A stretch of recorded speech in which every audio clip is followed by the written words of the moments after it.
মাননীয় প্রধানমন্ত্রী তারেক রহমানের পক্ষ থেকে শুভেচ্ছা বিনিময় হয়েছে, প্রত্যেকটা ওয়ার্ডে ওয়ার্ডে শুভেচ্ছা বিনিময় করছেন।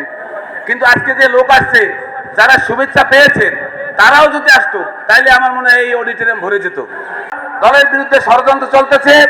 আমি যুবদলের পক্ষ থেকে যুবদলের ভাইদেরকে বলবো, যারা নেতৃবৃন্দ আছেন গৌরনদী এবং গৌরনদী উপজেলা এবং পৌরসভায়, সবাই সজাগ দৃষ্টি রাখবেন। কোন রকম কোন ষড়যন্ত্র, দলের সুবিধাবাদী যারা সুবিধা নেবে তারা যেন দলের পাশে থাকে, দলের প্রোগ্রামে থাকে, এই বিশেষ করে আমি যুবদলের নেতৃবৃন্দকে এই আহ্বান রাখছি।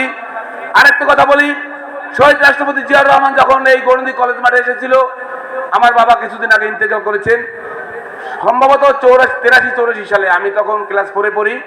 আমার বাবা আমাকে নিয়ে এসেছিল এবং তখন যখন ওই ছোট বাচ্চাদের, জনাব তারেক রহমান যেমন এখন ছোট বাচ্চাদেরকে শুভেচ্ছা বিনিময় করে, তখন আমি আমার মাথার উপরে ওনার হাতটা পড়েছিল।